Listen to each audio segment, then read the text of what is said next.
Trending news Odisha आपको स्वागत। आज 19 अगस्त सोमवार समस्त मुख्य खबर जानापी भिडियो को शेष पर्यंत देखूँ। आज एक नंबर बड़ खबर उत्तर ओडिशा प्रबल वर्षा संभावना। दक्षिण बांग्लादेश और संलग्न अंचल सृष्टि होता लघुचाप और सक्रिय मौसुमी प्रभाव में सारा राज्य में हालुकार मध्यम धरण वर्षा होती। आसंता 2 दिन मध्य उत्तर ओडिशा समेत अन्य स्थान में एभली पाग लगी रहिबो। मंगलवार सकाळ सुधा जाजपुर, भद्रक, बालेश्वर, मयूरभंज, केन्दुझर, सुंदरगढ़, नवरंगपुर, रायगड़ा, गंजाम, गजपति, कोरापुट और कलाहांडी जिले प्रबल वर्षा हो पारे।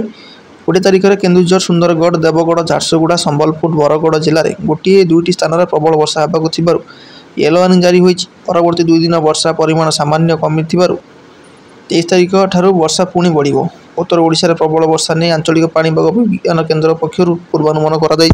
परवर्ती मुख्य खबर पांड्यान हेलिकप्टर बुलार तदंत चली। परिवहन मंत्री श्री जेना गणमाध्यम को कहते भिके पांड्यान केतथर सरकारी कार्य हेलिकप्टर जाइछंती, केतथर व्यक्तिगत कार्य हेलिकप्टर जाई बुलिछंती, से सबूर तदंत चली। परिवहन विभाग पक्षर एने तदंत चली। खूब शीघ्र सतता सामना को आसिबो। राज्यवासी मनर जहाँ सन्देह अच्छी ता सत हो पारे। परवर्ती मुख्य खबर निवेश पाइबार खोर्धा आगे 42,614 कोटी निवेश। राज्य में चली शिल्पायन में खोर्धा जिला एक प्रमुख स्थान भाव उभा होइछि। राज्यर पारंपरिक शिल्प जिलागुड़ी को यह पछरे पकाई देइछि। गत 5 वर्ष खोर्धा सर्वाधिक पुंजीनिवेश प्रस्ताव हासिल करिछि। जगतसिंहपुर और अनुगुल को यह पछरे पकाई देइछि। सरकारी सूत्रରୁ मिलिଥିବା तथ्य अनुसार गत 5 वर्ष में खोर्धा 42,614 कोटी टंकार निवेश प्रस्ताव हासिल करिछि। एही प्रकल्पगुड़ी को कार्यकारी हेले जिलार 2,17,331 नियुक्ति सुजोग सृष्टि हेबो। एही समय जगतसिंहपुर 26,630 कोटी टंका और अनुगुल 21,532 कोटी टंकार निवेश प्रस्ताव आकृष्ट करिसेंती। परवर्ती मुख्य खबर एथर 12,000 कोटी राखी बेपार। देश में रक्षाबंधन उत्सव आसंता काली अर्थात आज पालन हेबो। भाई भूणी मध्य प्रेमर प्रतीक भाव पालित हेउथिबा एही उत्सव को नहीं सारा देश में उत्साह और उद्दीपना देखा मिली। चलित वर्ष बजार चीन निर्मित राखी देखा मिलूना। व्यवसायी माने भारत निर्मित राखी बिक्री उपर गुरुत्व देउछंती। लोकों उत्साह को देखी जनापड़ी चलित वर्ष 12,000 कोटी टंकार व्यवसाय हेबो। सर्वभारतीय व्यवसायी महासंघ CIT पक्षर यही आकलन कर। परवर्ती मुख्य खबर माउंट एलब्रस चढ़िले अभिलाष चिन्मय। ओडिशार 2 पर्वतारोही अभिलाष बोई और चिन्मय महाराणा यूरोप महादेशर उच्चतम श्रृंग माउंट एलब्रस आरोहण करिसेंती। शनिवार सकाळ 5:45 यही 5,642 मीटर उच्चता विशिष्ट श्रृंगे शिखर सफलता सह पहुंची बरगढ़ अभिलाष। यार गोटे दिन पर पुरी चिन्मय यही सफलता अर्जन करते।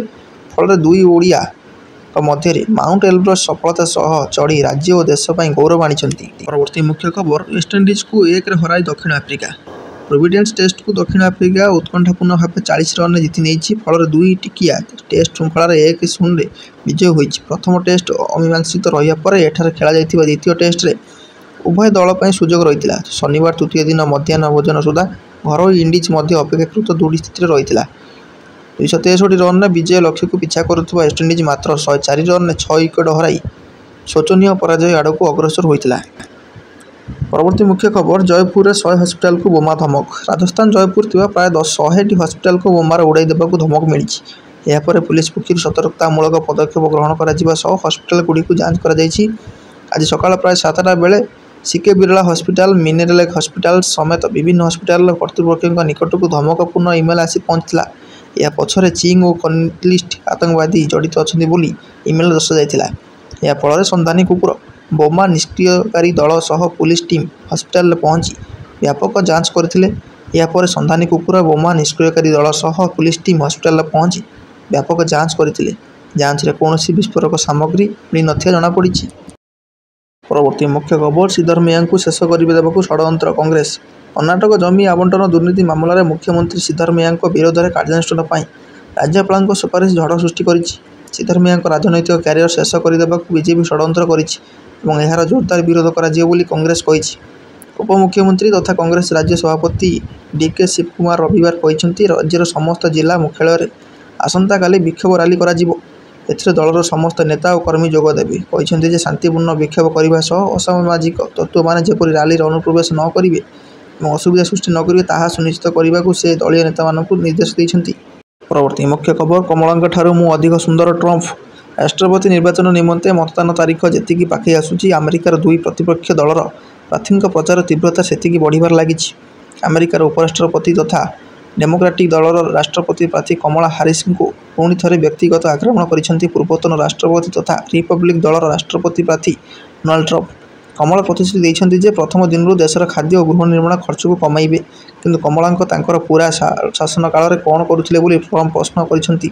ଦେଶର ମୁଦ୍ରାସ୍ଫୀତି ହ୍ରାସ କରିବାକୁ ଟ୍ରମ୍ପ ପ୍ରତିଶ୍ରୁତି ଦେଇ କହିଛନ୍ତି, ଯେଉଁଦିନ ସେ ରାଷ୍ଟ୍ରପତି ଭାବେ ଶପଥ ନେବେ, ସେହି ସମୟଠାରୁ ସେ ଦରମାର ଦ୍ରୁତ ହ୍ରାସ ଦିଗରେ କାମ କରିବେ। ପରବର୍ତ୍ତୀ ମୁଖ୍ୟ ଖବର ଅଗଷ୍ଟ 31ରେ କଟକ ବକ୍ସିବଜାର ଛକରେ ହେବ ବକ୍ସି ଜଗବନ୍ଧୁର ପ୍ରତିମୂର୍ତ୍ତି ସ୍ଥାପନ।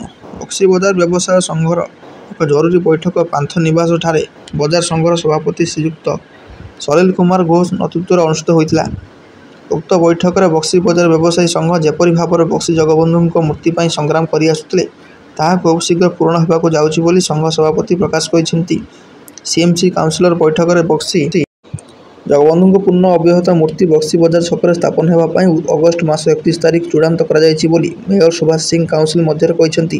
ସେ ଏହା ମଧ୍ୟ କହିଛନ୍ତି ଯେ ଏହି କାର୍ଯ୍ୟକ୍ରମରେ କଟକ ସାଂସଦ ଭର୍ତ୍ତୃହରି ମହାତାବ, ଓଡ଼ିଶାର ମୁଖ୍ୟମନ୍ତ୍ରୀ ମୋହନ ଚରଣ ମାଝୀ, କେନ୍ଦ୍ର ଶିକ୍ଷାମନ୍ତ୍ରୀ ଧର୍ମେନ୍ଦ୍ର ପ୍ରଧାନ, ଓଡ଼ିଶାର ନଗର ଉନ୍ନୟନ ମନ୍ତ୍ରୀ କୃଷ୍ଣଚନ୍ଦ୍ର ପାତ୍ର ପ୍ରମୁଖ ଅତିଥି ଭାବେ ଯୋଗ ଦେବାକୁ ସହମତି ପ୍ରକାଶ କରିଛନ୍ତି। ଏହିପରି ସମସ୍ତ ବଡ଼ ଖବର ଜାଣି ଆଗରେ ରହିବା ପାଇଁ ଚ୍ୟାନେଲଟିକୁ ସବସ୍କ୍ରାଇବ୍ କରିନିଅନ୍ତୁ।